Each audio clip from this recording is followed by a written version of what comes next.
सब्बसाहूणम् ॐ ह्रीं नमो अरिहन्ताणम् ॐ ह्रीं नमो सिद्धाणम् ॐ ह्रीं नमो आयर्याणम् ॐ ह्रीं नमो उवध्यायाणम् ॐ ह्रीं नमो लोये सब्बसाहूणम् ऐसो पञ्चनमस्कारो सर्वपावपनाशनो मङ्गलानं च सर्वेशं परमं भवै मङ्गलं परमं भवै मङ्गलम्।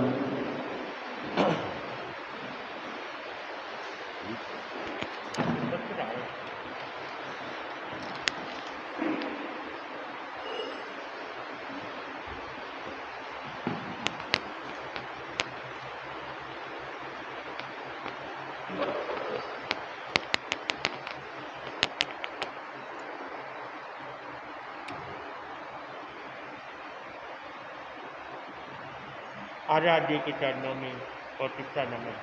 परम पूज परम पावन आचार्य प्रवर के चरणों में कोटिसा नमन।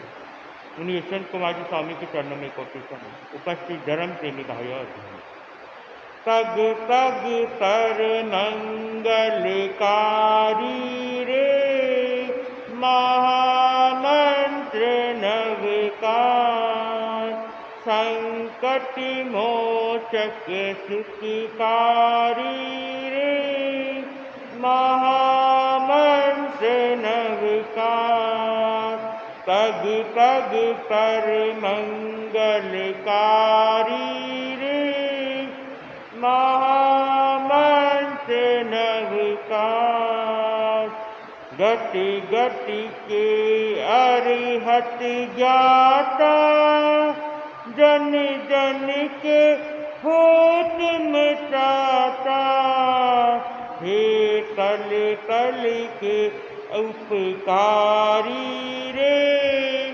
महामंत्र नवकार कर्मों की तोड़ी काया निर्मल है ज्ञान की धारा शाश्वत सुख के अधिकारी रे महामंत्र नवकार जिन शासन के अनुशासन दिन वाणी के व्याख्याता लाखों की नैया तारी रे महामंत्र नवकार आगम तत्वों के व्याता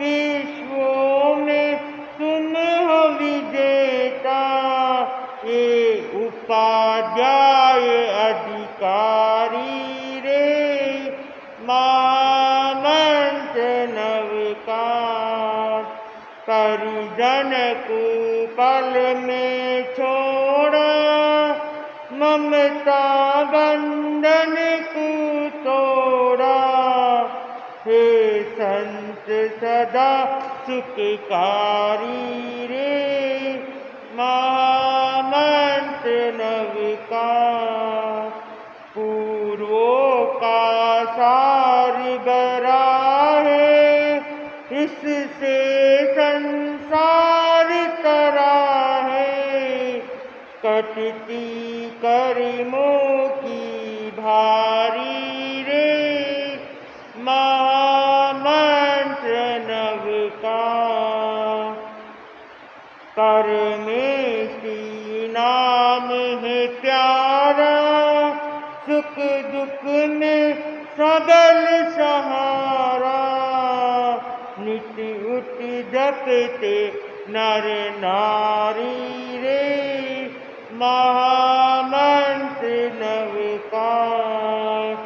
पग पग पर मंगलकारी रे, महामंत्र नवकार, संकट मोचक सुखकारी रे, महामंत्र नवकार, महामंत्र नवकार। अपने बात चल रही थी महासती सीता के बारे में। हनुमान विभीषण से मिलता है और मिलने के बाद पूरी जानकारी लेता है और अशोक वाटिका का पता लेके अशोक वाटिका पहुंच जाता है। अशोक वाटिका इतनी लंबी चौड़ी होती। अब दो देखता है, मैं सीता को कभी देखा नहीं, माता को कैसे पहचानूंगा मैं, इतनी बड़ी अशोक वाटिका। अपना रूप बदल बंदर का रूप बना देता है और पेड़ों में एक से एक छलांग लगाते हुए वो जिस वृक्ष के नीचे सीता बैठी रहती वहां पहुंच जाता है और सीता का साधारण सा रूप, उसका आभा मंडल तेज था, उसका सौंदर्य देख के अंदाजा लगा देता है। बाकी सब दासियां तो ऐसी लग रही है राक्षस की तरह, ये एक स्त्री ऐसी लग रही है, यही मेरी माता होनी चाहिए, यही सीता। और सीता के पास आके बंदर मातोश्री मातोश्री आवाज देता है, राम का संवाद लाया हूँ, आवाज देता है। वो उठती है, देखती है, आसपास देखती है, कोई दिखाई नहीं देता है। ये सोचती है मेरा कोई भ्रम है। वो राम राम के रट लगाए बैठ जाती है, श्री राम की रट लगाए बैठ जाती है। वापस हनुमान आवाज देता है, मैं राम का संदेश लाया हूँ और मैं राम की यहाँ से दूध बन के आया। अब सीता वापस एक बार चौंकती है, वापस उठती है और घूमती है, चारों तरफ देखती है, कोई दिखाई नहीं देता है। अब उसके मन में शंका होने लग जाती है, कहीं रावण किसी को भेजा नहीं, रावण ने ही किसी को भेजा होगा कि मेरा भ्रम तोड़ दे, मेरा ध्यान तोड़ दे और मैं राम की रट लगाना छोड़ दूं। और मायावी रावण कुछ भी कर सकता है और उसकी बहन वो भी कुछ भी कर सकती है। कहीं उसने तो किसी वही अपना रूप बदल के तो नहीं आई है और वही कहीं चिल्ला नहीं रही, वो वापस अपने ध्यान में लग जाती है, राम श्री राम की रट में लग जाती है। हनुमान देखता है यहाँ तो कोई क्रिया प्रतिक्रिया नहीं हो रही है और जैसे ही वो मुद्रा लाई थी, अंगूठी लाई थी, वो अंगूठी उसकी झोली में दे देता है, फेंक देता है। अब सीता उस अंगूठी को देखती है, उसके ऊपर नाम भी लिखा है राम, तो ये इसको पहचान लेती है, तो राम की अंगूठी है, ये अंगूठी यहाँ कैसे आई है, कहीं राम तो नहीं आए मुझे लेने के लिए। फिर वापस सोचती है राम आएंगे कैसे, इतना पहरा लग रहा है, इस पेड़े को पार करके कैसे पहुंच पाएंगे वो, आते तो कम से कम समाचार तो हो जाते, लेकिन कौन आया है, कहाँ से आया है, कहीं मुझे तो रावण की चाल लग रही है, कहीं रावण ही कोई खेल नहीं खेल रहा है मेरे साथ, मुझे पाने के लिए कोई नया खेल खेल रहा है। लेकिन ये अंगूठी तो राम की है और राम के उंगलियों में थी और ये तो उनके यहाँ से आई होगी, रावण कैसे ये खेल खेलेगा। फिर अपने मन को समझाती, कहीं रावण की बहन ने तो कोई चाल नहीं चली, क्यों मुझे सता रहे हैं दोनों मिलकर, जबकि मैंने कह दिया है कि मैं साफ साफ मैं तो तुम्हारी कभी बनने वाली नहीं, अपना प्राण त्याग दूंगी, मैं तुम्हारी कभी नहीं बनी, फिर भी मेरे को क्यों सता रहे। अब हनुमान देखता है माँ कहीं विचलित हो गई है और कहीं टेंशन में आके और कुछ नहीं तबीयत बिगड़ जाए इनकी, इससे अच्छा हो नहीं प्रकट हो जाऊं और मैं अपनी पूरी बात बताऊं। हनुमान अपने असली रूप में आ जाता है और सीता तो कहता है, माता जी मैं राम का दूत बन के आया हूँ, ये अंगूठी मैं लाया हूँ और अभी राम सुग्रीव के महल में रुके हुए, पाताल लंका में रुके हुए और आपकी खोज के लिए मुझे भेजा था और मैंने आपकी खोज कर ली है। आपको राम के समाचार दे देता हूँ। राम कुशल मंगल तो है लेकिन उनका मन सीता में लगा हुआ है, ना तो खाना पीना छूट गया है, ना उनका ध्यान उनके शरीर पे है। बस सीता कैसी होगी, क्या कर रही होगी, कैसे दिन निकाल रही होगी, बस उसको वही चिंता लगी हुई। और बहुत जल्द राम यहाँ पहुँचने वाले। इतनी बात सुनते ही सीता गदगद हो जाती है। क्या सचमुच राम ने भेजा है तुम्हें? कैसे है मेरे राम? और तुम कौन हो? तुम कहाँ से आए हो? तुम यहाँ कैसे पहुँच गए? सीता को कहता मैं हनुमान हूँ, मैं राम का सेवक हूँ और राम का भक्त हूँ। मैं राम के बारे में बहुत कुछ सुना हुआ पहले से था, मिलने का काम कभी करा नहीं था, पहली बार मिलते ही मैं तो उसका सेवक बन गया हूँ, उसका भक्त बन गया हूँ और राम ने मुझे तुम्हारी खोज के लिए भेजा था और मैं ये मुद्रा राम के हाथों से लेके आया हूँ और तुम्हारी कुशल समाचार देने आया हूँ कि राम लक्ष्मण भी कुशल है और जल्दी ही यहाँ पहुँचने वाले हैं, जल्दी ही तुम्हें मुक्त कराने वाले। सीता खुशी के मारे झूम उठती है, क्या राम जल्दी यहाँ पहुँचने वाले हैं और मुझे मुक्त कराने वाले हैं? सही बात है क्या? वो अपनी खुशी सहन नहीं कर पाती है और वो सब प्रकट कर देती। इतने में हनुमान कहता है, हाँ हाँ राम अभी बहुत शीघ्र ही, जैसे ही मैं वहाँ पहुँच जाऊँगा और राम शीघ्र ही यहाँ पहुँचेंगे और तुम्हें मुक्त करा देंगे। और राम ने इतनी बड़ी सेना इकट्ठी कर ली है, ऐसे तो लड़ने के लिए राम और लक्ष्मण ही काफ़ी है, फिर भी ये मायावी है तो इसके लिए इन्होंने राज्य और बहुत सारे राज्यों से भी सेना इकट्ठी कर ली है और पूरी सुग्रीव की भी सेना इकट्ठी हुई है।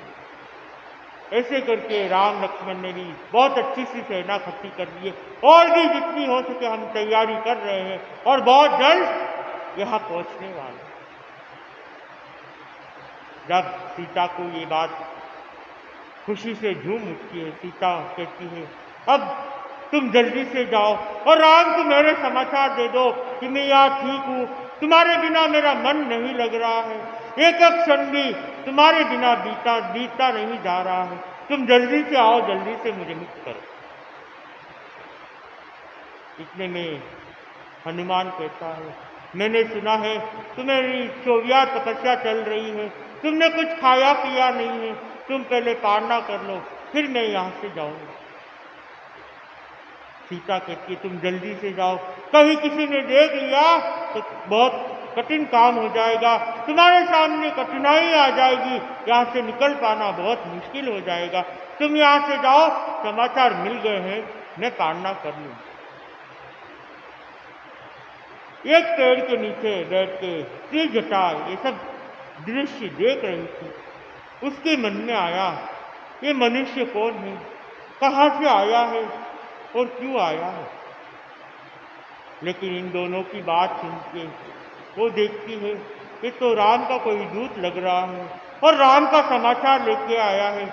लेकिन श्री जटा के मन में खुशी का पार नहीं था, उसके मन में भी जिज्ञासा हो गई, उसके मन में खुशी हो गई कि मैं भी जाऊँ उन दोनों से मैं बात करूँ। लेकिन अपने आप को संभालती है, कहती है नहीं नहीं, इन दोनों को बात करने दो, मैं जाऊंगी तो उनके बात में बाधा आ जाएगी और वो शायद खुल के बात नहीं कर पाएंगे, तो मैं नहीं जाती। जैसे ही इनकी बात खत्म होती है श्री जटा वहाँ पहुँच जाती है श्रीजटा पूछती है, तुम कौन हो, कहाँ से आए हो और यहाँ क्या काम है, और इस अशोक वाटिका में कैसे पहुंच गए।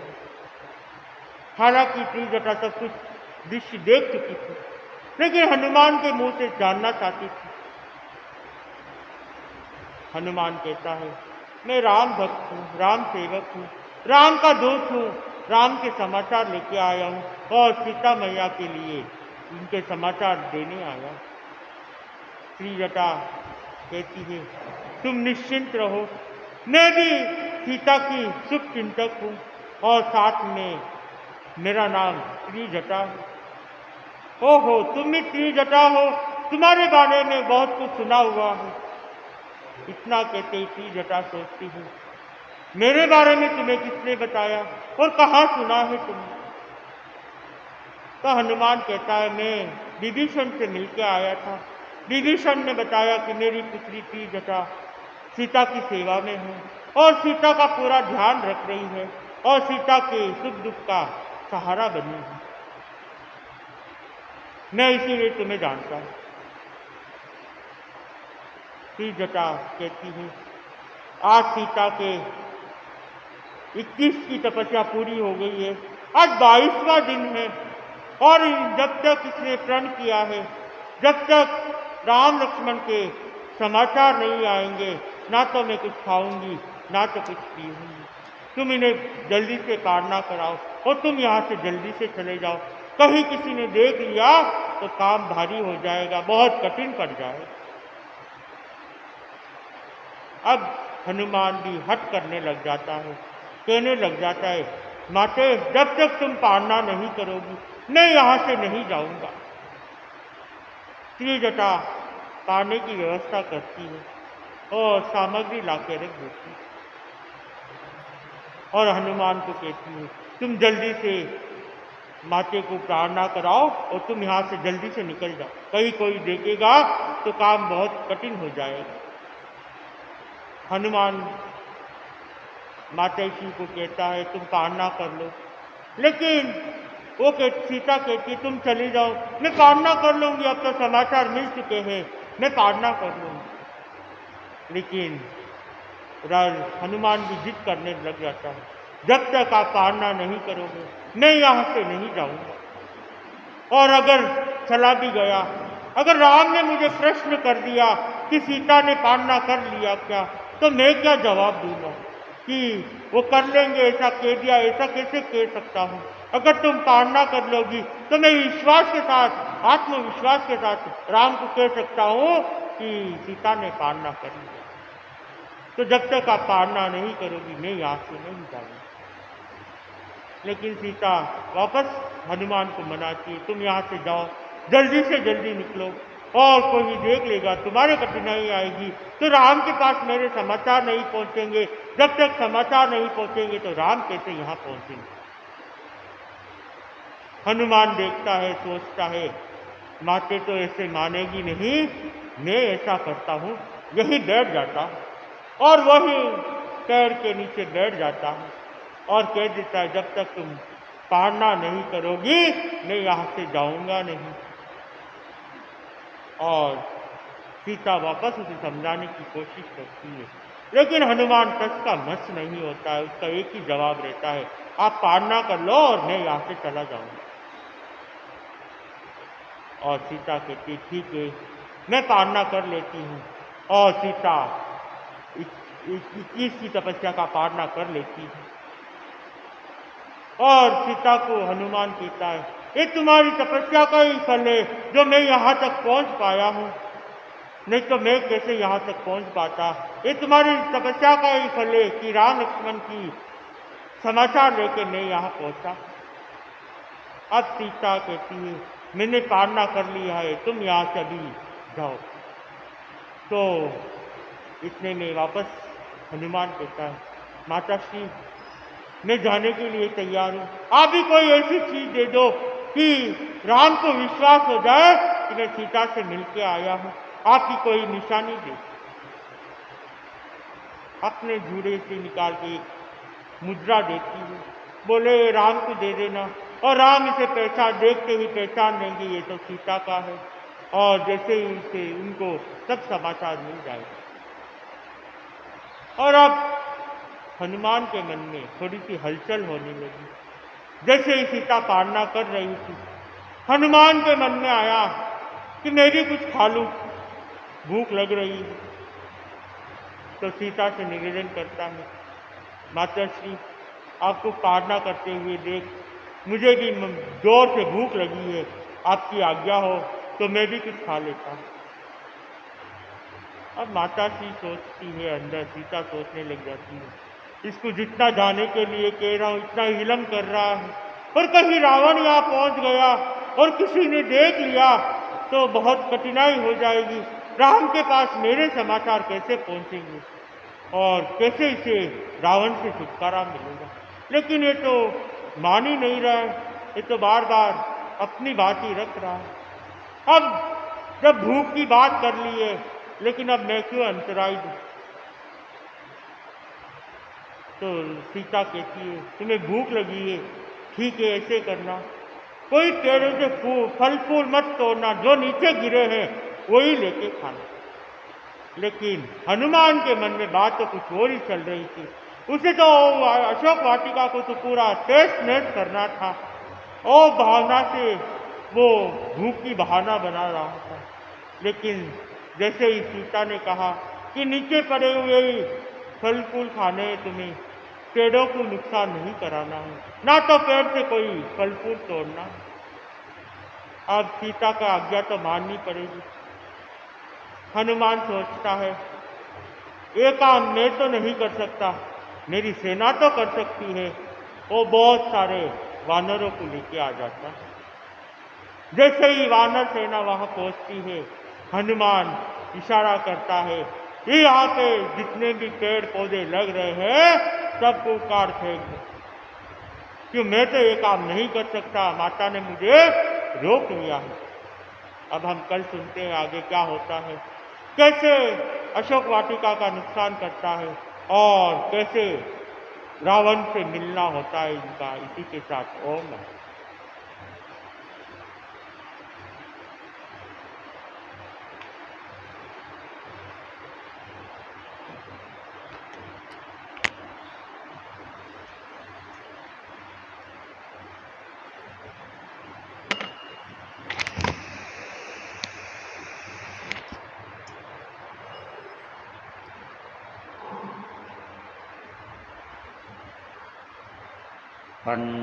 पन्नगेभ्य सुरेन्द्रे च कौशिके पादसंस्पृशि निर्विशेषमनस्काय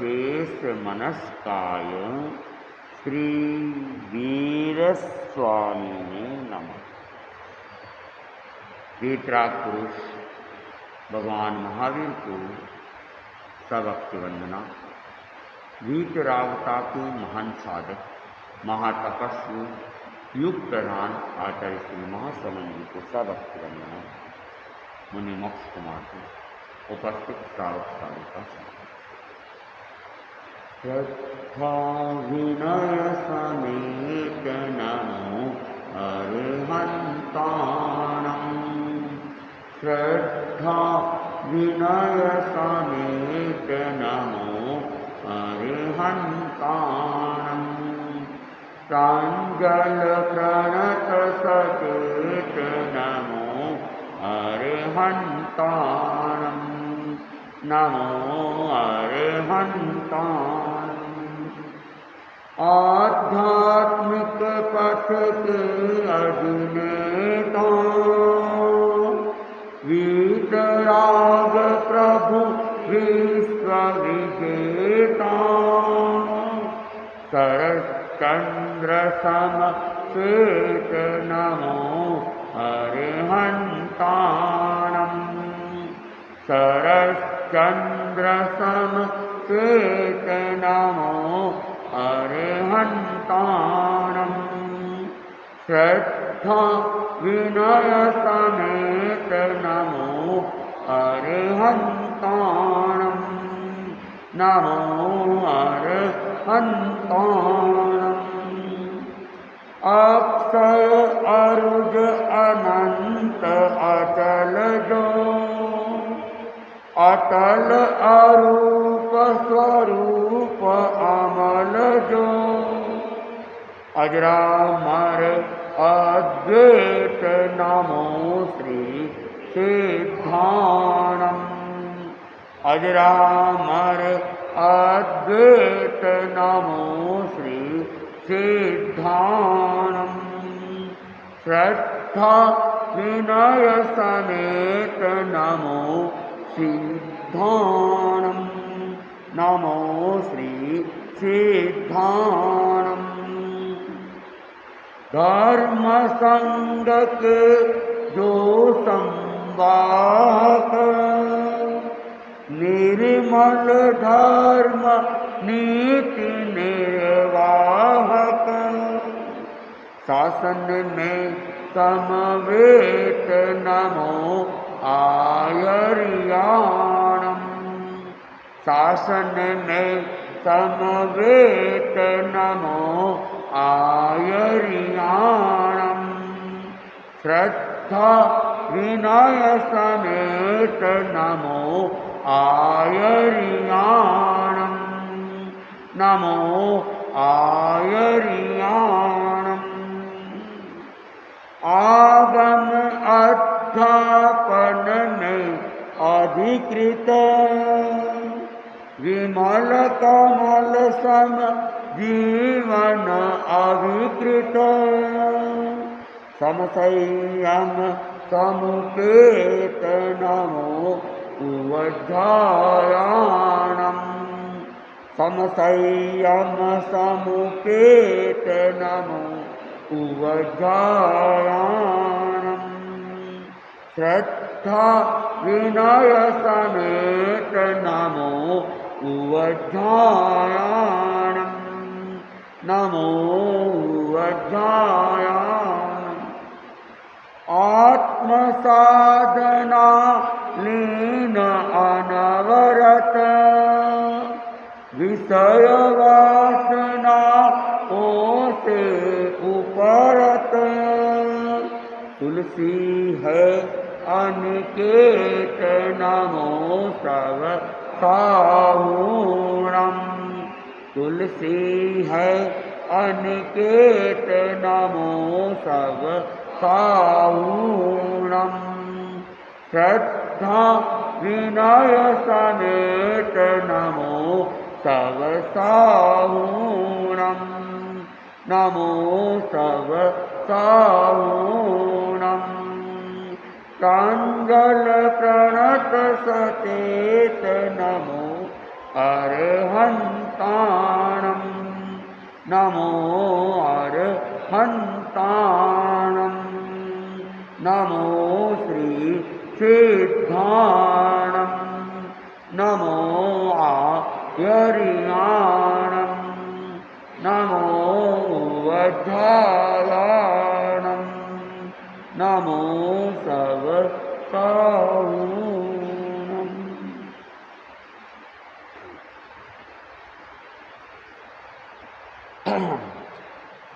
इष्टोपदेश के अंदर कहा गया है, परस्ततो दुख मात्ममेवात्मा ततः सुखम, अतएव महात्मा मानस तन्निमित्तम कृतोद्यमा, कि पर ही है अतः दुख का ही कारण है। आत्मा आत्मा है, स्व है, इसलिए वह सुख का हेतु है। अतएव महात्मा लोग आत्मा के लिए, आत्म स्वरूप को पाने के लिए प्रयत्न करता है। तो आत्मा और पदार्थ, जड़ और चेतन, जड़ जड़ रहेगा, जड़ कभी भी चेतन नहीं बन सकता है, और जो चेतन है वह सदा ही चेतन रहेगा, वह कभी जड़ नहीं बनेगा। तो हम क्या है, आत्मा है और हमारी आत्मा ही अपनी है और स्व आत्मा ही हमें सुख दे सकते हैं। जो पर पदार्थ है वह हमें केवल मात्र दुख ही दे पाएंगे। कुछ सुख का आभास भी करवाएंगे तो वह सुख का आभास भी दुख का कारण बन जाएगा। इसलिए महात्मा लोगों ने आत्म स्वरूप को पाने के लिए ही निरंतर प्रयत्न किया है, उसकी खोज में लगे रहे हैं, उसके अनुसंधान में लगे रहे हैं और एक ही बात कही कि हमें अपनी आत्मा को प्राप्त करना है। अब प्रश्न होता है कि क्या आत्मा हमारी खो गई है कि जिसे हमें प्राप्त करना है? आत्मा खोई नहीं है, लेकिन आत्मा जड़ पदार्थों से जकड़ी गई है और जब जड़ पदार्थों से जकड़ी गई है तो वह स्वतंत्र नहीं है। इसलिए उसे स्वतंत्र रूप में प्राप्त कराने का प्रयत्न करना है। जितनी भी साधना होती है वो साधना आत्मा के स्वरूप को प्राप्त कराने के लिए है। निर्जरा जितनी भी की जाती है, निर्जरा के पीछे एक ही उद्देश्य रहता है, आत्मा हमारी पवित्र बने, आत्मा हमारी शुद्ध बने, आत्मा हमारी कर्मों से मुक्त हो। तो जितनी जितनी निर्जरा होगी उतनी उतनी आत्मा की शुद्धि होगी। तो आत्मा को शुद्ध करना, और जब वह पूर्ण रूप से शुद्ध हो जाएगी तो अपने स्वरूप में अवस्थित हो जाएगी, अपने आप को वह प्राप्त कर लेगी। और जब वह अपने आप को प्राप्त कर लेगी परम आनंद की स्थिति को वह प्राप्त कर लेगी। जब तक आत्मा कर्मों से जकड़ी हुई है तब तक क्या है, परम आनंद की स्थिति नहीं है, परम शांति की स्थिति नहीं है। और आत्मा जब निर्जरा करती है तो कहते हैं निर्जरा के साथ में पुण्य कर्मों का बंधन हो जाता है। हालांकि लक्ष्य कभी भी पुण्य का नहीं रहना चाहिए, लेकिन जैसे गेहूं की खेती करेंगे तो फिर उसके साथ में घास फूस खाखला वगैरह तो होगा ही होगा। तो वैसे ही जब निर्जरा करेंगे तो ये घास फूस की तरह पुण्य होगा ही होगा। और ये पुण्य जब होता है तो भौतिक सुख का कारण बनता है, लेकिन उन भौतिक सुखों से भी बचने का प्रयास करना चाहिए, क्योंकि उन भौतिक सुखों को हम भोगने में लगे रहेंगे तो फिर नए अशुभ कर्मों का, पाप कर्मों का उपार्जन हो जाएगा। तो ये कर्मों का चक्र फिर चलता ही रहेगा। यदि हम उन पुण्य को भोगने का प्रयास नहीं करें, हमें अनेक भौतिक सामग्री उपलब्ध है, लेकिन फिर भी अगर हम उसका उपयोग नहीं करते हैं तो वह पुण्य जो है वो पुण्य पाप के अंदर परिवर्तित नहीं होंगे। तो हमें जो करनी है खोज, वह खोज किसकी करनी है? अपनी आत्मा की करनी है। जो आत्मा कर्मों से छिपी हुई है उसकी खोज करनी है। कहा गया है, जिसको तू खोज रहा बंदे वह मालिक तेरे अंदर है। जिसको तू खोज रहा बंदे वह मालिक तेरे अंदर है। बाहर के मंदिर कृत्रिम है, सच्चा मंदिर तो अंदर है, जिसको तू खोज रहा बंदे, वह मालिक तेरे अंदर है। तो हम जिसको खोज रहे हैं वह मालिक, वह परमात्मा, वह प्रभु, वो कहाँ है? वह कहीं बाहर नहीं है, वह तो हमारे भीतर ही विराजमान है। लेकिन फिर भी लोग क्या करते हैं, परमात्मा की खोज के लिए बाहर घूमते हैं, बाहर भटकते रहते हैं, तीर्थ यात्राएं करते रहते हैं, मंदिर में जाते हैं, मस्जिद में जाते हैं, गुरुद्वारा में जाते हैं, मठों में जाते हैं, और वहाँ पे वह परमात्मा को खोजने का प्रयास करता है। लेकिन परमात्मा वहाँ उपलब्ध होने वाले नहीं। परमात्मा तो जब हमारे भीतर ही है तो भला हम बाहर क्यों खोजें? लेकिन यह हमारी अज्ञानता है, और अज्ञानता के वशीभूत होकर हम इधर उधर भगवान की खोज में भटकते रहते हैं। जैसे कस्तूरी मृग होता है, हिरण होते हैं, हिरण भी अनेक तरह के हिरण होते हैं। उसमें कुछ हिरण, काले हिरण, जो काले हिरण होते हैं, उन काले हिरणों के कहते हैं नाभि के अंदर कस्तूरी रहती है, और कस्तूरी की सुगंध बहुत तीव्र होती है, और उसके अंदर कहते ऊर्जा भी बड़ी तीव्र होती है, गर्माहट पूरी होती है उसमें। तो वह जो मृग जिसकी नाभि के अंदर क्या है, कस्तूरी है, और उसको उसकी गंध आती है, और वह गंध के पीछे इधर उधर भागता रहता है, कस्तूरी को पाने के लिए भागता रहता है। लेकिन उसे ये ज्ञान नहीं है कि मैं इधर उधर भाग रहा हूँ, वह कस्तूरी कहाँ है? अरे वह तो मेरी नाभि में ही है। अगर वह ज्ञान हो जाए तो फिर इधर उधर भाग दौड़ वह बंद हो जाए। ठीक वैसे ही हम भी परमात्मा के लिए इधर उधर भाग रहे, और ये भाग क्यों हो रही है कि हमें जो सही ज्ञान होना चाहिए, सम्यक ज्ञान होना चाहिए, तो ज्ञान नहीं है कि हमारी आत्मा ही परमात्मा है, और वो परमात्मा कहीं बाहर नहीं, हमारे भीतर है। भगवान कहते हैं अप्पा सो परमात्मा, जो आत्मा है वही परमात्मा है।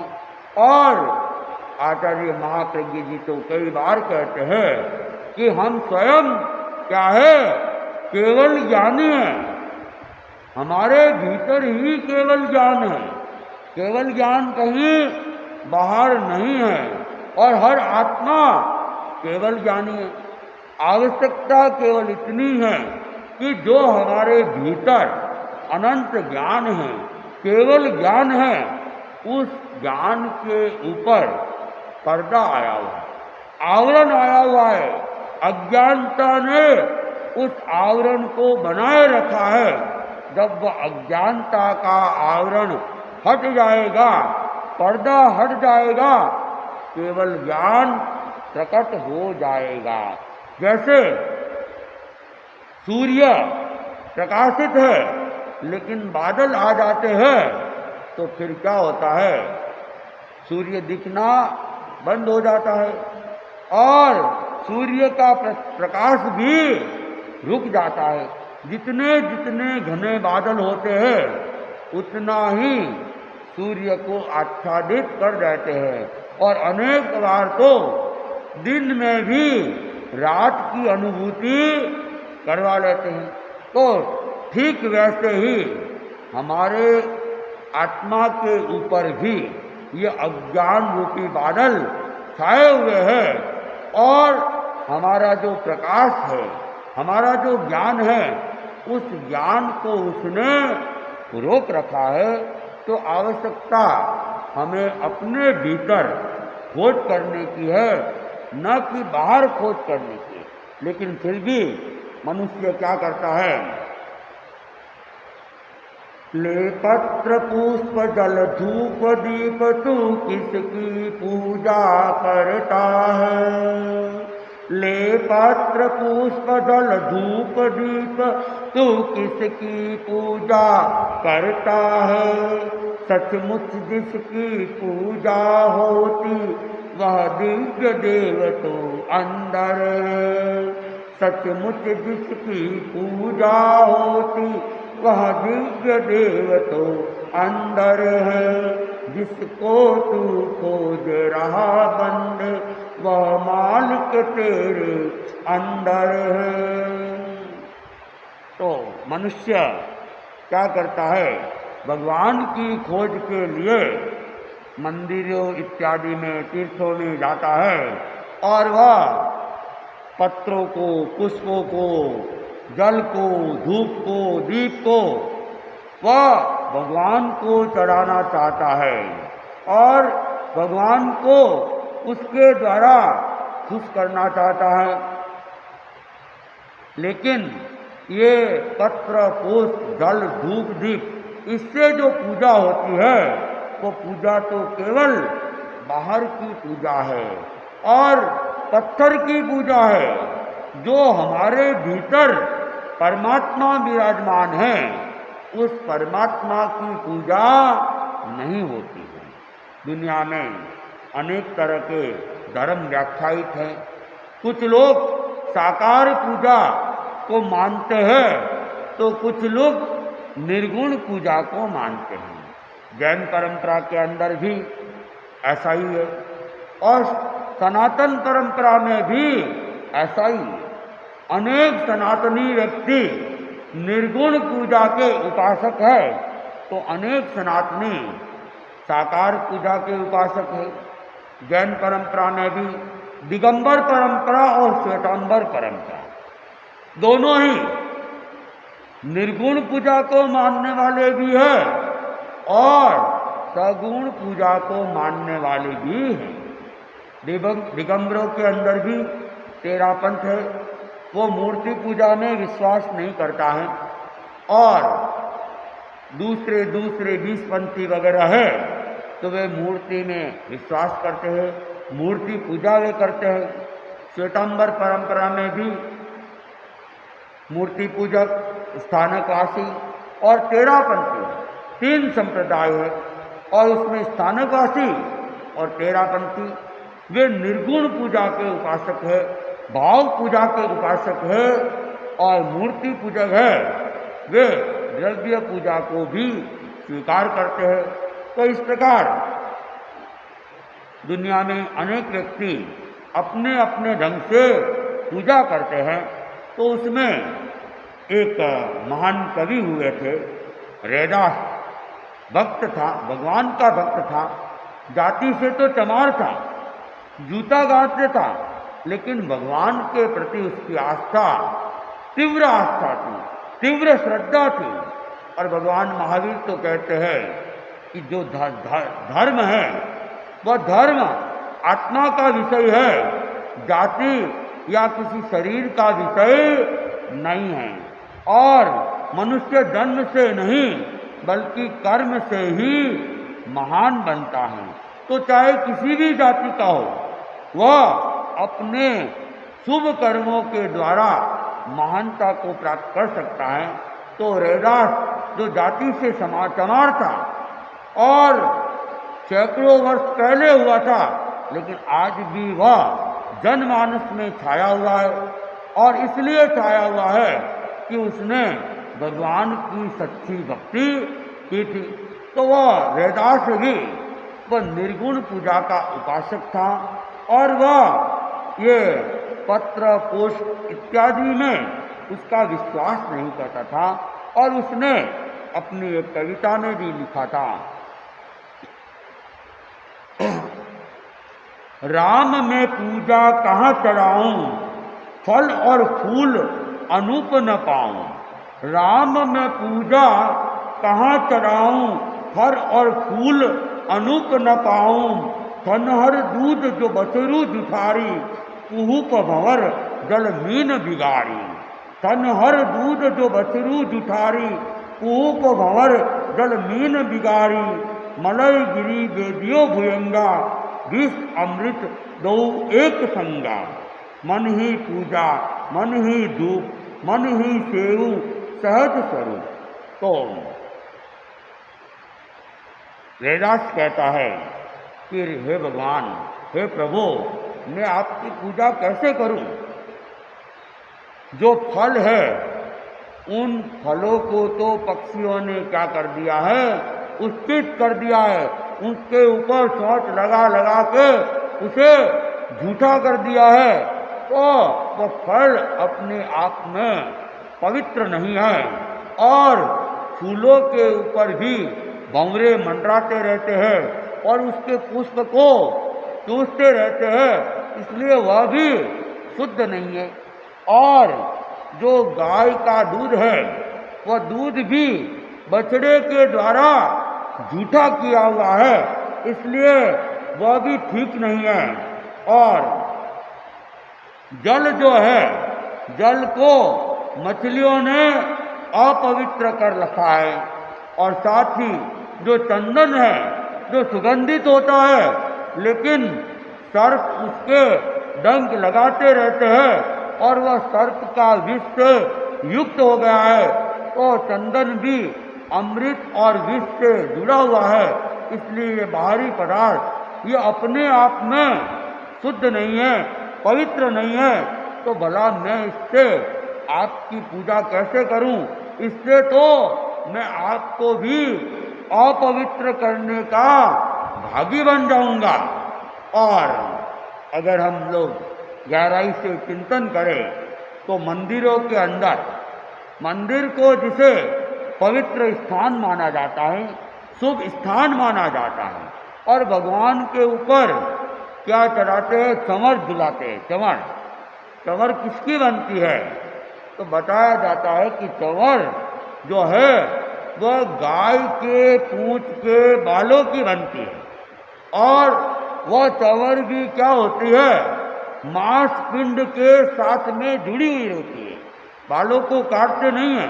पूंछ सहित ही वह जो अंतिम हिस्सा होता है उस अंतिम हिस्से के साथ ही होती है, ऐसा कहा जाता है। तो भला जो मांस पिंड युक्त चंवर होती है उससे मैं भगवान को भला कैसे चढ़ा सकता हूँ? और दूसरी बात कि मंदिरों के अंदर शंख रखे जाते हैं, तो शंख क्या है? शंख भी हड्डी है। किसकी? दो इंद्रिय जीवों की हड्डी है। शंख को जीव माना गया है और जीव होता भी है। और जब अनेक बार वो समुद्र वगैरह से मिट्टी वगैरह आती है, काली रेत आती है, तो उसके अंदर शंख को देखा जाता है। और वे शंख क्या होते हैं? जीवित होते हैं और उनको चलते हुए भी देखा जाता है। हमने तो बचपन के अंदर बहुत सारे ऐसे शंखों को, क्योंकि गुजरात में रहते थे, वहाँ ये बजरी नहीं आती है, वहाँ काली रेत आती है और वह समुद्र से कहते आती है। और उनके साथ में सीपिया, शंख, बहुत कुछ साथ में होते हैं। जब बच्चे थे उसमें खेलते थे तो उन शंखों को और चलते हुए भी देखते थे। तो वो दो इंद्रिय जीवों का एक शरीर है, ढांचा है। तो जब जीव निकलने के बाद तो शरीर को क्या माना गया है? अपवित्र माना गया है, हड्डियों का ढांचा मात्र माना गया है। तो शंख भी क्या है? हड्डी है। तो वह भी कैसे शुद्ध हो सकती है? और जो मंदिरों के अंदर ढोल रहते हैं, कहते वो ढोल भी ऊंट की या भैंस की चमड़ी जो होती है उस चमड़ी का बनाया हुआ होता है। तो वह भी शुद्ध और पवित्र कैसे हो सकता है? तो ये सारी चीज़ें जो है ये अशुभ है, पवित्र है। तो भला भगवान की पूजा इन अपवित्र चीज़ों से कैसे की जा सकती है? लेकिन जिनकी दृष्टिकोण ही बाहरी होता है, वो इन पदार्थों में उलझे हुए रहते हैं, लेकिन जिनका दृष्टिकोण भीतर तक चला जाता है, बाहर नहीं रहता है, जो स्व की खोज में रहता है, वह इन बाहरी पदार्थों के अंदर अटकता नहीं है। और जो बाहरी चीजों में ही अटके रहते हैं वो परमात्मा को प्राप्त नहीं कर सकते हैं और एक भुलावे में रहते हैं। सब अपने आप को धार्मिक मान तो रहते हैं, लेकिन धार्मिकता वहाँ पे होती है, ये प्रश्न चिन्ह रहता है। विश्व कवि रविंद्रनाथ ठाकुर ने भी एक अपनी कविता के अंदर, छोटी सी कविता के अंदर एक दृष्टांत के माध्यम से उन्होंने समझाने का प्रयास किया कि एक बार एक शहर के अंदर रथ यात्रा निकलती थी और प्राय आषाढ़ शुक्ला दूज के दिन पूरे देश भर के अंदर रथ यात्रा निकलती है। तो रथ यात्रा के अंदर चांदी का रथ था। उस चांदी का रथ बड़ा सुंदर और कीमती तो था ही, सजाया गया और सजाने के बाद में उस रथ के अंदर एक मूर्ति को स्थापित की गई और उसके बाद वह रथ यात्रा क्या होती है, प्रारंभ होती है। तो जब रथ यात्रा प्रारंभ होती है, हजारों लोग उस रथ यात्रा के पीछे पीछे चलते हैं और जो भी लोग आते हैं सामने से आते और आने के बाद क्या करते हैं, रथ के आगे झुकते हैं, प्रणाम करते हैं और जमीन पे अपना माथा टिकाते हैं और मिट्टी को भी सिर के ऊपर चढ़ा देते हैं। तो ये देखकर दृष्टांत के अंदर कहा गया, रथो भावो आमिदेव, कहते हैं कि वह रथ चिंतन करता है कि देव तो कौन है, मैं हूं, मेरे आगे ही सब झुक रहे हैं और मुझे ही सजाया गया है और ये लोग मुझे क्या करते हैं, देव मान रहे हैं और मेरे को नमस्कार कर रहे हैं, मुझे सिर झुका रहे हैं। तो इस प्रकार रथ का अपना चिंतन था और उधर पथो भावे आमिदेव, जो रास्ता था जिसके ऊपर वह रथ चल रहा था, वह रास्ता सोच रहा था कि हजारों लोग आज किसको प्रणाम कर रहे हैं, मुझे प्रणाम कर रहे हैं और मेरी मिट्टी को अपने सिर पे चढ़ा रहे हैं। तो वास्तव में देव तो कौन है, मैं ही देव हूं। तो रास्ता पथ अपने आप को देव मानने की भूल कर रहा है, रथ अपने आप को देव मानने की भूल कर रहा है और उधर जो रथ के अंदर मूर्ति स्थापित की हुई थी वह मूर्ति भी सोच रही है, मूर्ति भावे आमिदेव, कि देव तो कौन है, मैं हूं, ये रथ तो क्या है, मेरा वाहन है और ये पथ जिसके ऊपर मेरा वाहन चल रहा है, वास्तव में ये प्रणाम किसको हो रहा है, मुझे हो रहा है। और इस रथ को क्यों सजाया गया है, मेरे लिए सजाया गया है और मुझे इस पर स्थापित किया गया है और मैं ही वास्तव में देव हूं और मेरी पूजा हो रही है। और कवि ने श्रृंगार करते हुए कहा, हासे अंतर्यामी, जो भीतर में परमात्मा बैठा हुआ है वह परमात्मा क्या कर रहा है, हंस रहा है। किसके ऊपर हंस रहा है, रथ पथ और मूर्ति के चिंतन के ऊपर हंस रहा है, उनकी अज्ञानता के ऊपर हंस रहा है। वे अपने अपने को देव मानने की जो भूल कर रहे हैं उसके ऊपर अंतर्यामी को हंसी आ रही है कि वास्तव में पूजा तो किसकी हो रही है, परमात्मा की हो रही है। जो कुछ भी ये यात्रा निकल रही है परमात्मा के लिए निकल रही है, लेकिन ये अज्ञानता के वशीभूत अपने आप को ही परमात्मा समझ रहे हैं। तो जब तक हमारा ज्ञान प्रकट नहीं होगा हम वास्तव में सही रूप में परमात्मा को नहीं समझ पाएंगे और धर्म को भी सही अर्थ में कर नहीं पाएंगे। इसीलिए भगवान कहते हैं पद्मम नानंतोदया, पहले हम ज्ञान करें ताकि हमारा आचरण, हमारी क्रिया सही दिशा में हो सके। ओम अरहम। दिवाली का समय निकट आ रहा है और दिवाली हमारे लिए विशेष महत्वपूर्ण है, क्योंकि इस समय हमारे जो परम प्रभु है, परमात्मा है, भगवान महावीर, उन्होंने अपने परमात्मा रूप को सिद्धत्व रूप में परिवर्तित कर लिया था। परमात्मा तो यही बन गए थे, चार कर्म को काट लिया था, उनका केवल ज्ञान प्रकट हो गया था, अनंत ज्ञान को उन्होंने प्राप्त कर लिया था, तो परमात्मा तो बन गए थे। लेकिन फिर भी पूरा लक्ष्य पूरा नहीं हुआ था। पूरा लक्ष्य तो कार्तिक कृष्ण अमावस्या के दिन उन्होंने शेष 8 कर्मों को भी काट के सिद्धत्व रूप को, मोक्ष श्री को प्राप्त कर लिया था। तो हमारे जो आराध्य है भगवान महावीर, जिनकी शासना के अंदर और उनके बताए हुए मार्ग के ऊपर चलकर हम भी अपने परमात्मा रूप को प्रकट करना चाहते हैं, उनका निर्वाण दिवस आ रहा है और अपने परम प्रभु के प्रति अपनी आस्था को रखते हुए अनेक लोग दीपावली के ऊपर केले की तपस्या भी करते हैं। तो जो भाई बहन केले की तपस्या करना चाहते हैं वे अपनी तैयारी भी कर ले और नाम लिखने भी प्रारंभ कर लेंगे 1-2 दिनों में। आज अष्टमी हो गई है, कल से ही नाम लिखना भी चालू कर लेंगे। और केले की जो तपस्या है वह हमें करनी है कब?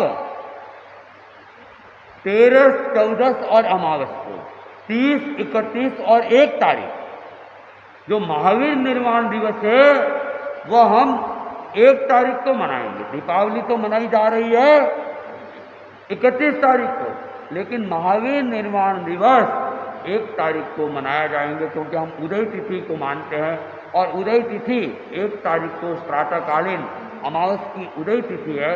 तो उस आधार पे 13 दिन को करना है, वे ध्यान दे दे 30, 31 और 1 तारीख को, और 13, 14 अमावस को भी कह सकते हैं। दीपावली 14 के दिन मनाई जा रही है और महावीर निर्वाण दिवस अमावस के दिन ही हम मनाएंगे। अब आज का कोई उपवास का प्रत्याख्यान करने वाले हो तो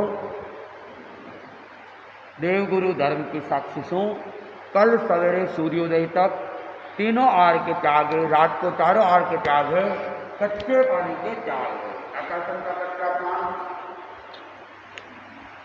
देवगुरु धर्म की साक्षी सो,